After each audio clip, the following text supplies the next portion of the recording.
गरीबों की जमीन लिखवा ली। सामाजिक न्याय की उनकी यही तरीके थे। गरीब को लूटना, उनके अधिकारों को लूटना, उनकी मजबूरी का फायदा उठाना और खुद राजाशाही की मौज करना। बिहार के आप लोगों को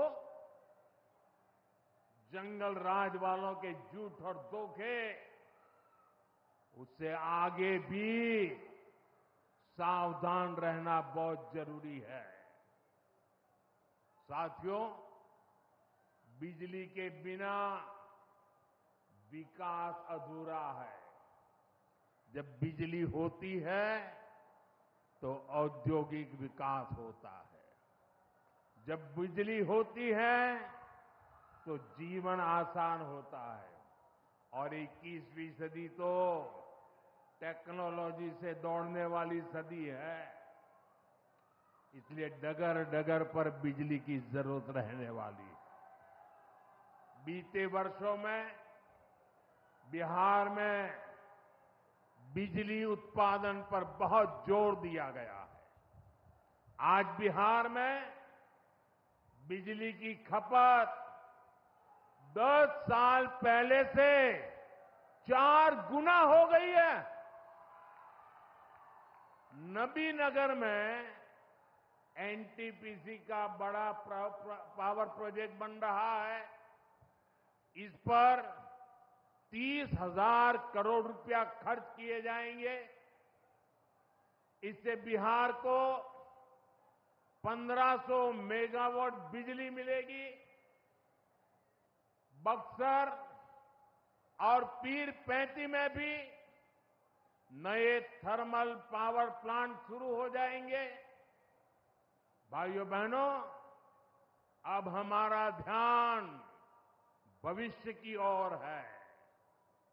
हमें बिहार को ग्रीन एनर्जी की ओर लेकर जाना है और इसलिए कजरा में सोलर पार्क का निर्माण भी हो रहा है। पीएम कुसुम योजना के तहत सौर ऊर्जा से किसानों को कमाई के विकल्प दिए जा रहे हैं। रिन्यूएबल एग्रीकल्चर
फीडर से खेतों को बिजली मिल रही है। हमारे इन प्रयासों का असर है कि यहां के लोगों का जीवन बेहतर हुआ है। महिलाएं खुद को सुरक्षित महसूस कर रही है। साथियों, जब राज्य में आधुनिक इंफ्रास्ट्रक्चर आता है तो सबसे ज्यादा लाभ गांव, गरीब किसान और छोटे उद्योगों को होता है, क्योंकि वो देश विदेश के बड़े बाजारों से जुड़ पाते हैं। प्रदेश में नया निवेश आता है तो नए अवसर बनते हैं। आप देखिए, पिछले साल हुई बिहार बिजनेस समिट में बड़ी संख्या में कंपनियां यहां निवेश के लिए आगे आई। जब राज्य में उद्योग आता है तो लोगों को मजदूरी के लिए पलायन नहीं करना पड़ता, किसानों को भी नए विकल्प मिलते हैं। यातायात की सुविधाएं सुधरने से उनकी उपज भी दूर दूर तक जा पाती है। भाइयों बहनों, हमारी सरकार बिहार के किसानों की आय बढ़ाने के लिए लगातार काम कर रही है। यहां 75 लाख से ज्यादा किसानों को पीएम किसान सम्मान निधि के तहत आर्थिक सहायता मिल रही है। हमारी सरकार ने मखाना बोर्ड की घोषणा की है। हमने बिहार के मखाना को जीआई टैग दिया। इससे मखाना किसानों को बहुत लाभ हुआ है। इस साल के बजट में हमने बिहार में फूड प्रोसेसिंग के लिए नेशनल इंस्टीट्यूट का भी ऐलान किया है। अभी 2-3 महीने पहले ही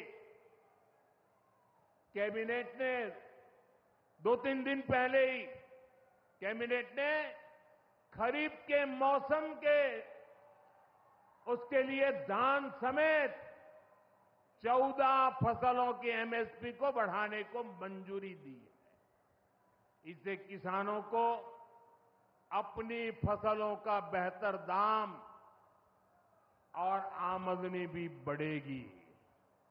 साथियों, जिन लोगों ने बिहार को सबसे ज्यादा ठगा, जिनके दौर में बिहार के गरीब और वंचित तबके को बिहार छोड़कर जाना पड़ा, आज वही लोग सत्ता पाने के लिए सामाजिक न्याय का झूठ बोल रहे हैं। दशकों तक बिहार के दलित, पिछड़ों और आदिवासियों के पास शौचालय तक नहीं था। दशकों तक हमारे इन भाई बहनों के पास बैंक में खाता नहीं था। उन्होंने बैंकों में उनके लिए तो एंट्री बंद थी, दरवाजे तक भी घुसने नहीं दिया जाता था। दलित और पिछड़ा वर्ग के ही सबसे ज्यादा लोग झुग्गी झोपड़ी में जीवन गुजारा करते थे। उनके पास पक्का घर तक नहीं था, वे बेघर थे। करोड़ों लोगों के सर पर छत तक नहीं थी। मैं आपसे पूछता हूं, बिहार के लोगों की ये दुर्दशा, ये पीड़ा, ये तकलीफ, क्या ये कांग्रेस और आरजेडी का, क्या यही सामाजिक न्याय था? गरीबों को इस प्रकार से मजबूरी में जीने के लिए सारी नीतियां बनाने के आदी लोग। साथियों, इससे ज्यादा अन्याय कोई नहीं हो सकता है। कांग्रेस और आरजेडी वालों, इन्होंने कभी दलित, पिछड़ा की इतनी तकलीफों की चिंता तक नहीं की। ये लोग विदेशियों को बिहार की गरीबी दिखाने के लिए घुमाने लाते थे। अब जब दलित, वंचित और पिछड़ा समाज ने कांग्रेस को उसके पापों की वजह से छोड़ दिया है, तो इन्हें अपना अस्तित्व बचाने के लिए सामाजिक न्याय की बातें याद आ रही है। भाइयों बहनों, बिहार में और देश में सामाजिक न्याय का नया सवेरा एनडीए के दौर में दिखा है। हमने गरीब तक जीवन से जुड़ी मूलभूत सुविधाएं पहुंचाई है। हम इन सुविधाओं को 100% लाभार्थी तक पहुंचाने के लिए काम कर रहे हैं। 4 करोड़ नए मकान, 3 करोड़ बहनों को लखपति दीदी बनाने का मिशन, 12 करोड़ से ज्यादा घरों में नल का कनेक्शन, 70 साल से अधिक उम्र के हर बुजुर्ग को 5 लाख रुपए तक का मुफ्त इलाज, हर महीने मुफ्त राशन की सुविधा। हमारी सरकार हर गरीब और जरूरतमंद के साथ खड़ी है। साथियों, हम चाहते हैं कि कोई भी गांव छूटे नहीं, कोई भी हकदार परिवार सरकार की योजनाओं से वंचित न रह जाए। मुझे खुशी है, इसी सोच के साथ बिहार सरकार ने डॉक्टर भीमराव अंबेडकर समग्र सेवा अभियान शुरू किया है। इस अभियान में 22 जरूरी योजनाएं एक साथ लेकर सरकार गांव-गांव, टोला-टोला पहुंच रही है। हमारा लक्ष्य है हर दलित, महादलित, पिछड़े, अति पिछड़े, गरीब के घर तक सीधे पहुंचना।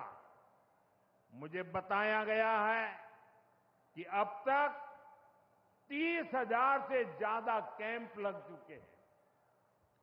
लाखों लोग इस अभियान से जुड़ चुके हैं। जब सरकार खुद लाभार्थियों तक पहुंचती है तो ना कोई भेदभाव होता है और ना ही कोई भ्रष्टाचार होता है, और तभी सच्चा सामाजिक न्याय होता है। साथियों, हमें हमारे बिहार को बाबा साहब आंबेडकर, कर्पूरी ठाकुर, बाबू जगजीवन राम और जेपी के सपनों का बिहार बनाना है। हमारा लक्ष्य है विकसित बिहार, विकसित भारत, क्योंकि जब जब बिहार ने प्रगति की है, भारत दुनिया में शिखर पर पहुंचा है। मुझे विश्वास है हम सब मिलकर विकास की रफ्तार को और आगे बढ़ाएंगे। मैं एक बार फिर आप सबको इन विकास कार्यों के लिए बहुत बहुत बधाई देता हूं। मेरे साथ दोनों हाथ ऊपर करके मुट्ठी बंद करके बोलिए, भारत माता की। आवाज दूर दूर तक पहुंचनी चाहिए।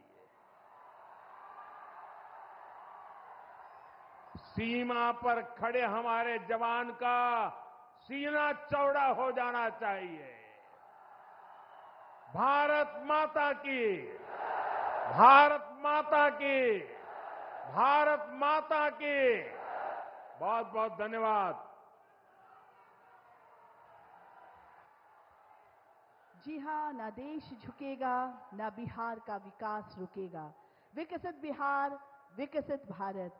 माननीय प्रधानमंत्री महोदय जी का मैं दिल की गहराइयों के साथ उन्हें धन्यवाद देती हूं कि इस ऐतिहासिक अवसर पर उन्होंने हम सभी को मार्गदर्शित किया, अपनी शुभकामनाएं दी। जोरदार तालियों के साथ माननीय प्रधानमंत्री महोदय जी का धन्यवाद, आभार। और अब इस कार्यक्रम स्थल से विशाल प्रशांत तरारी के माननीय विधायक धन्यवाद देंगे। प्रणाम। तो प्रधानमंत्री नरेंद्र मोदी के बिहार दौरे का आज दूसरा दिन है। काराकाट बिहार से प्रधानमंत्री नरेंद्र मोदी संबोधन दे रहे थे, जहां प्रधानमंत्री नरेंद्र